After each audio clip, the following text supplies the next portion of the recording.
এই যে মাস্টার। আবার কি হলো? না না, কিছু হয়নি, কিছু হয়নি। তো তুমি যে আমার প্যান্টটা কেটেছিলে, সেই কাপড়ের টুকরোগুলো আছে? হ্যাঁ, টুকরাগুলো আছে। আছে আছে। তাহলে একটা কাজ করো, আমার এই প্যান্টের যে যে জায়গায় তুমি কাপড়গুলো কেটেছিলে, এই প্যান্টের ঠিক সেই সেই জায়গায় কাপড়গুলোকে জুড়ে দিয়ে বড় করে দাও, ঠিক আছে? এটাতে তো দাদা 20 টাকা লাগবে। 20 টাকা?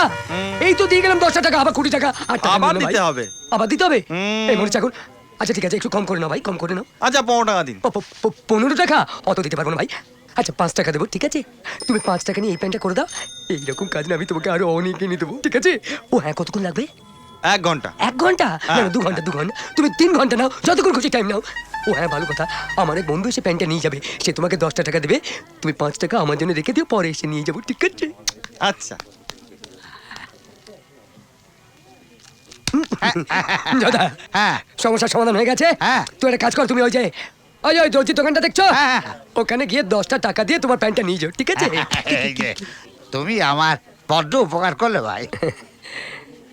আমি তো রোজই তোমার উপকার করি দাদা, তুমি সেটা বুঝতে পারো না। হ্যাঁ, আমার বোঝা না বোঝার কিচ্ছু দরকার নাই।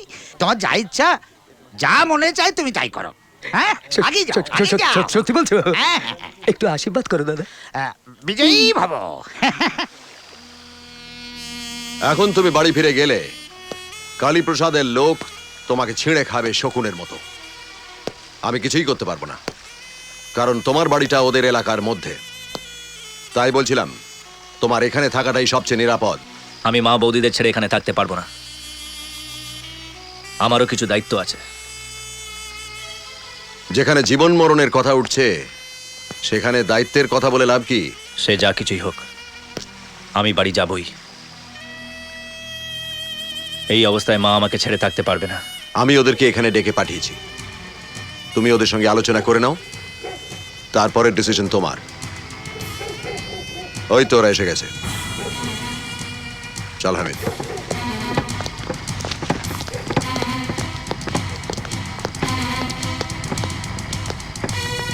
সোনু,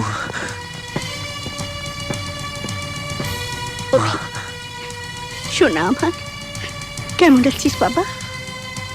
তোমাকে ছাড়া যেমনি থাকার কথা তেমনি আছি। চলো বৌদি, বাড়ি যাই। না, না মানে? তুই যাবি না। মা, আমাকে বাড়ি যেতে তুমি বারণ করছো? হ্যাঁ, বারণ করতেই তো এসেছি। মা কি চায় জানিস?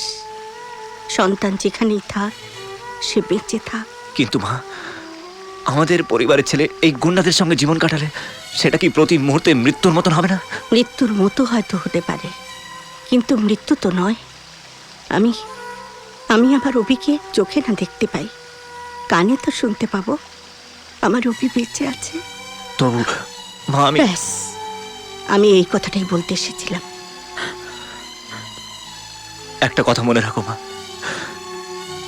আর যদি ওই বাড়িতে আমি না ঢুকি,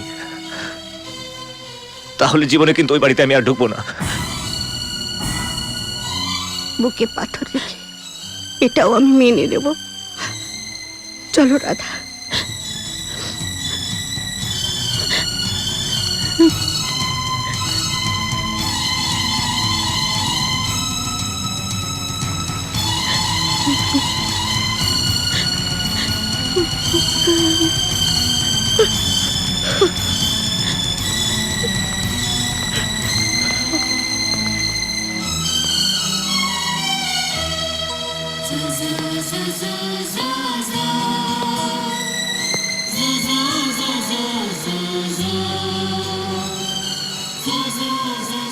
আটকে গেলে কেন? আমাদের আবার কবে দেখা হবে?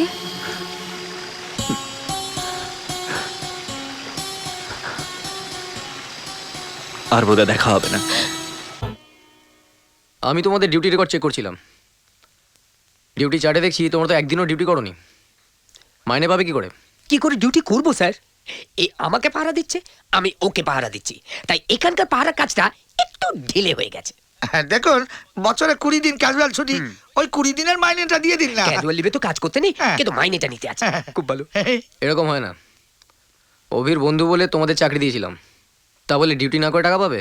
স্যার, মাইনেটা না নিয়ে গেলে বাড়িতে বউ গালাগালি করবে।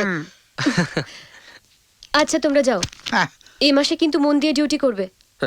শুনলে তো? হ্যাঁ নমস্কার। নমস্কার। এদের ঘটনাটা কি বলো তো? বুঝলে না? এক ফুল দো মালি। হ্যাঁ, হ্যাঁ, সিঙ্গাপুর থেকে আসার পরে তুমি একটুও বিশ্রাম নাওনি। সেই সকালে বেরোচ্ছ, রাত্রে ফিরছো। কোথায় যাচ্ছ রোজ? আর কোথায় যাব?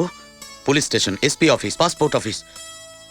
উফ, আমি পাগল হয়ে যাব। কি মনে হচ্ছে তোমার? কোনো আশা দেখছো? আশা আছে তাই তো ছুটছি। না রাধা, যেভাবেই হোক আমি অভিকে সিঙ্গাপুর নিয়েই যাব। হ্যালো, আমি অভির বন্ধু প্রকাশ বলছি। একটু ফোনটা অভিকে দেবেন? তোমার বন্ধু প্রকাশ ফোন করেছে।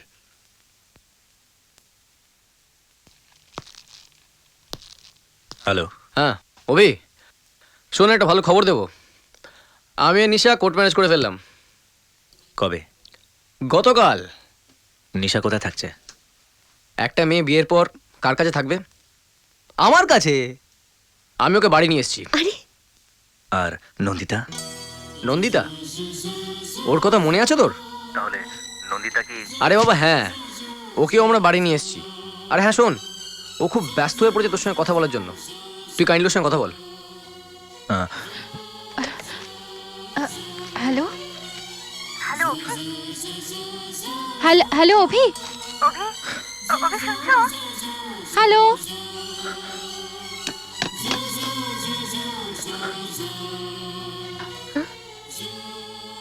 ফোনটা রেখে দিল।